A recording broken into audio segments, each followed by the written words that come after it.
السلام علیکم دوستو، میرا نام ہے محمد عزیر اور آپ دیکھ رہے ہیں میرا یوٹیوب چینل یوکے ٹاکس۔ آج ایک اور بہت ہی زبردست اور انٹرسٹنگ ویڈیو کے ساتھ حاضر ہوئے ہیں۔ آئیے دیکھتے ہیں ڈاکٹر ذاکر نائک صاحب کی اور بہت ہی مزیدار ویڈیو۔ السلام علیکم ڈاکٹر صاحب۔ ڈاکٹر صاحب، میں ایک ریٹائرڈ آرمی آفیسر محمد ضیاء اللہ خان میرا نام ہے۔ میں آپ سے ایک کلیریفیکیشن چاہتا ہوں ریگارڈنگ سورہ والعصر ان الانسان لفی خسر۔ یہ عالم انسانیت کے لیے ایک بہت تشویشناک سورہ ہے اور کنڈیشنل سورہ ہے۔ اس میں ہر انسان کو بہت زیادہ تشویش ہونا چاہیے whether he is fulfilling all the 4 conditions in this surah or not۔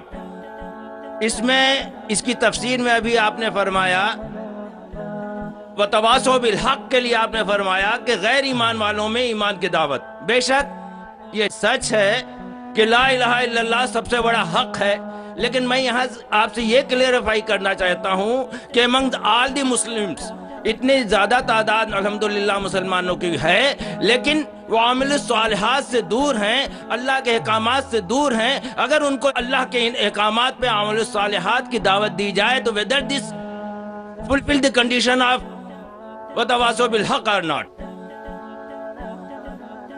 بھائی کا سوال ہے کہ جو سورہ العصر میں جو تیسری کنڈیشن ہے وَتَوَاصَوْا بِالْحَقِّ، اگر ہم مسلمانوں کے درمیان ان کو حق کی طرف بلاتے، ان کا مطلب ہے اصلاح۔ دعویٰ کے معنی ہے غیر مسلمانوں کو اسلام کی طرف دعوت دینا۔ دعوت کی معنی دونوں طریقے سے لیا جاتا ہے، غیر مسلم میں بھی بات کرنا، مسلم میں بھی بات کرنا۔ لیکن اگر ہم ایک اسپیسیفک خصوصاً لفظ استعمال کرنا چاہتے ہیں تو جب ہم غیر مسلمانوں سے بات کرتے ہیں اسے کہتے ہیں عربی میں دعوت، اور جب مسلمانوں سے اسلام کی بات کرتے ہیں اسے کہتے ہیں اصلاح۔ اصلاح معنی مرمت کرنا، اس کو سدھارنا۔ تو اصلاح بھی کئی علماء نے کہا کہ یہ وَتَوَاصَوْا بِالْحَقِّ میں آ جاتا ہے، لیکن اگر ہم سیف رہنا چاہتے ہیں تو میری نظر میں اصلاح اور دعویٰ دونوں ضروری ہے۔ میں کیا کر رہا ہوں آج کی تاریخ میں؟ اصلاح بھی کر رہا ہوں، دعویٰ بھی کر رہا ہوں۔ غیر مسلم میں تو دعویٰ کر رہا ہوں، اکثر مسلمان ہیں، اصلاح کر رہا ہوں۔ کل صبح ایک خصوصاً نشست ہے غیر مسلمانوں کے لیے، وہاں زیادہ دعویٰ کروں گا میں۔ تو دونوں کرنا امپورٹنٹ ہے، ضروری ہے۔ اصلاح بھی مسلمانوں کو حق کی طرف بلانا جو بھٹک گئے ہیں، جو نام کے مسلمان ہیں، اور غیر مسلم میں بھی۔ لیکن اگر آپ سیف رہنا چاہتے ہیں تو میرے حساب سے دونوں کرنا ضروری ہے، تو ایک دم سیف ہے۔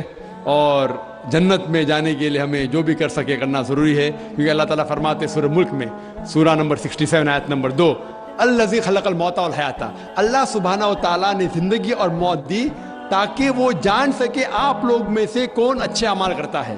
تو یہ زندگی ہے، آخرت کے لیے امتحان ہے، تو اس امتحان میں ہمیں سفل ہونا بہت ضروری ہے۔ اسی لیے ہمیں کوشش کرنا چاہیے کہ جہاں تک ہو سکے اللہ اور اللہ کے رسول کے احکام کے اوپر عمل کریں۔